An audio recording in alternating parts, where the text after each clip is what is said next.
Oi pessoal, aqui é o Everton, mais uma vez estou de volta. Eu queria falar sobre um aspecto, que os filósofos comentam, e eu queria dar uma opinião pessoal sobre o bem e o mal, mais relacionado às religiões. O que é que acontece? Eu fui uma pessoa que por muito tempo eu fui religioso, eu fui espírita, fui um religioso. Não fui sacerdote, tá? Não existe sacerdote no espiritismo, mas eu por muito tempo eu busquei penetrar nessa religião, busquei aceitar essa religião, né? Estudar. E dentre todas as religiões que eu estudei, essa daí foi o que eu mais permaneci, né? Porque eu era muito jovem, né? Tinha 8 anos quando eu comecei. E como muitas religiões que a gente vê por aí, existe uma poética em torno da criação divina, o mundo como criação divina. Ao mesmo tempo que existe também o porém, né? Que é o mundo como o corrompido pelo ser humano, né? O mundo como algo corrompido, né?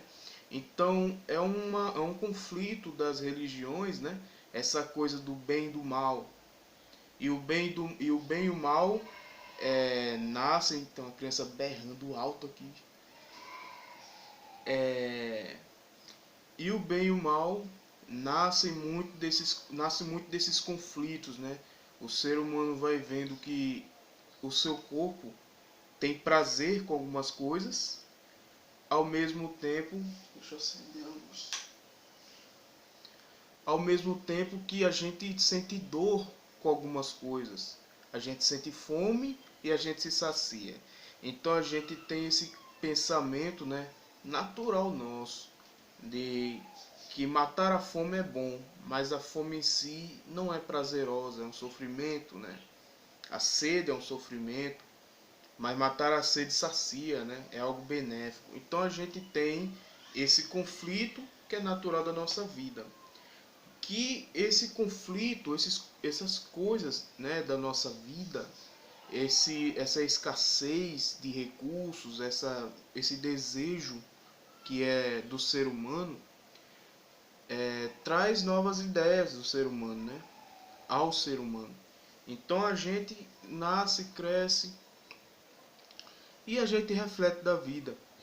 E a religião ela vem, né, com essa força de você olhar para um ser maior, geralmente, e muitas vezes você encara aquelas criações como sempre benéficas ou como vindo de um ser maligno aquilo que é mal, né? Você entende muitas vezes, né, que a criação de tudo que é bom vem do ser benigno e de tudo que é mal vem do ser maligno. Tá aí a dicotomia Deus e diabo, né, do cristianismo e de outras religiões, né? É de tanto que tem pessoas que têm esse pensamento do diabo como uma criatura inversa ao Deus, né? Mas eles não conseguem, né? Geralmente as religiões que tratam do diabo não conseguem colocar o diabo no mesmo patamar de Deus, porque o bem ele tem que sobressair o mal.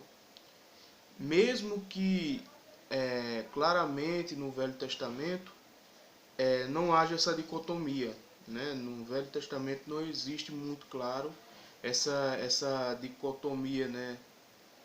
Deus e diabo, porque no Velho Testamento Deus é apresentado como causador de tudo, e tudo inclui o mal. Então, para você ver como dentro de um livro só da própria Bíblia tem várias visões de diversos autores, né? Eu, como religioso, antigamente, eu tinha um desejo muito grande, uma esperança muito grande, que o futuro de tudo fosse o bem, né? E que todas as obras, toda a criação, ela seria benéfica. Eu olho para a natureza e eu vejo o bem, né? E por algum momento aquilo foi uma ilusão que eu criei para mim, né? E que foi apresentada. Porque quando você olha com os olhos muito positivos para as coisas, que não é necessariamente ruim, mas é ilusório, você pode encarar aquilo, a natureza, como um polo somente. Você vê os animais se reproduzindo, você vê os leões brincando. Você não pensa na caça, você não pensa na morte. Você vai ver a juba do leão como algo lindo, né? As listras dos tigres como algo maravilhoso, mas você não pensa na imagem de um tigre depois que ele está alimentado, que a sua boca está toda melada de sangue. Você não pensa nisso, né? Você pensa no tigre limpinho, que não é o da natureza, né? Não necessariamente. Você pensa num lobo, aquela imagem dele na noite, né? Ele não está caçando, ele não está rosnando nada, mas é a coisa mais linda. Mas muitas vezes você não pensa no lobo rosnando, né? Você não pensa no lobo, como eu tinha dito com o tigre, né? Com a boca melada de sangue ou se alimentando, que é um animal carnívoro, né? A gente não pensa muito nisso, a gente não pensa nas violências dos macacos, né? Os macacos, tem macaco que é um bicho violento, né? Chimpanzé é um deles, e a gente não pensa muito nisso. Aquelas presas dos gorilas, elas servem para penetrar alguma coisa, né? Não é só para cortar bambu, né? É uma defesa do animal. Então imagina aí, né, vários animais perigosíssimos que a gente tem no mundo e os perigos, né, da natureza, da própria natureza, né, que eu sempre penso, né? Eu sempre pensei, na verdade, se tudo é criação de Deus e Deus é bom, então tudo é bom. Só que quando a gente vê a natureza, a gente vê que não é dessa forma. A natureza não é preto e branco, né? Ou não é só branco nem só preto. Então, o bem e o mal são pensamentos nossos. A realidade, ela não é algo que eu posso dizer a realidade é boa ou ruim, né? Se eu visse a realidade como algo sempre ruim, eu entraria em depressão, né? E teria consequências psicológicas para mim. O pessimismo ele é perigoso, né? Mais do que a positividade, na minha opinião. Porém, você ter uma visão realista das coisas, buscar uma visão realista sobre bem e mal, se realmente existirem, se realmente houverem essas coisas, para refletir, para se perguntar em que momento eu posso dizer que uma coisa foi ruim ou boa e para quem, né? Então, você tem que parar para se questionar se realmente alguns conceitos nossos são assertivos, são certos, se é que existem conceitos 100% certos, né? Porque nossos conceitos são apenas resumos em palavras, e será que a palavra exprime tudo? Né? Então, são coisas que a gente tem que questionar. Basicamente, sobre bem e mal eu penso isso, que a realidade, né, acontecem coisas que eu considero boas, que para outro pode não ser, né? Por exemplo, entrevista de emprego. Eu posso conseguir passar numa entrevista, mas podem ter 10 que não conseguiram, foram para a mesma entrevista e não passaram, né?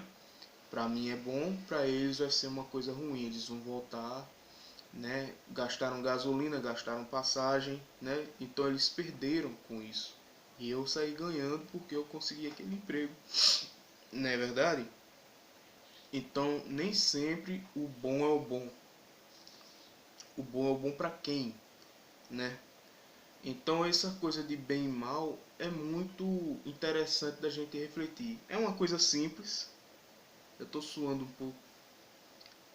Por isso que eu tô passando muito a mão no bigode, né? Que o bigode vai vai suando.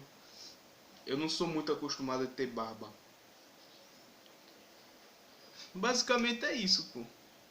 Você vai ver a natureza, você olha a natureza como exemplo.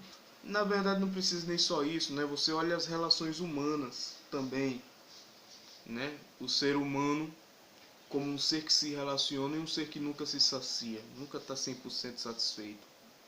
Ele morre insatisfeito, né? A gente termina a nossa vida, a gente nasce chorando, para você ter ideia, né? A maioria das vezes.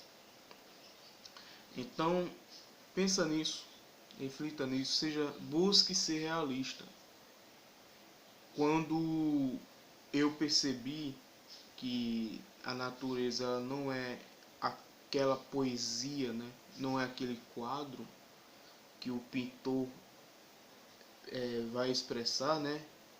Porque o quadro ele sobre a natureza, né?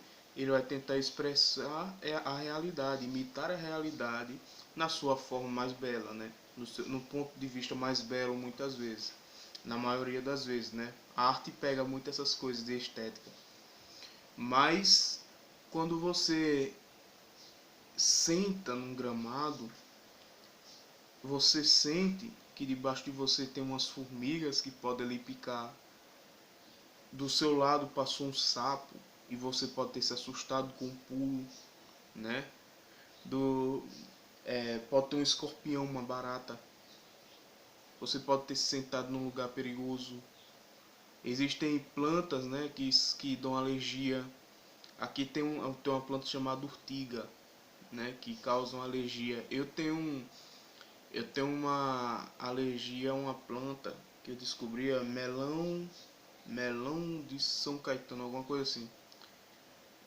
É uma plantinha que sempre que eu toco nela eu me coço. As pessoas não se coçam, mas eu fico com coceira. Então eu já senti que eu tenho alguma reação alérgica a essa planta. Então assim, nem tudo é tão poético quanto você imagina, quanto está nas suas ideias. E é preciso que você acorde para essa parte da vida, para esse ponto de vista, tá? Porque você ser realista vale muito mais a pena do que você ser pessimista ou sempre ser positivo. Porque às vezes, de uma positividade excessiva, você pode ter frustrações ou ilusões. E depois você se prende a ilusões vindas de uma consolação, sabe? As consolações religiosas ou de outros pontos, né, do mundo, de teorias, né, consoladoras sobre a realidade, elas são viciantes porque a gente gosta, a gente quer viver além disso aqui, a gente quer que a nossa vida seja um conto de fadas, a gente quer magia boa na nossa vida, né? A gente quer a facilidade, a cura mágica. A gente quer essas coisas, né? A gente quer entrar numa mata e ser acolhido por seres maravilhosos e bonitos que não vão nos assustar, né? Basicamente, a gente queria isso, né? Muitas pessoas querem isso, na verdade.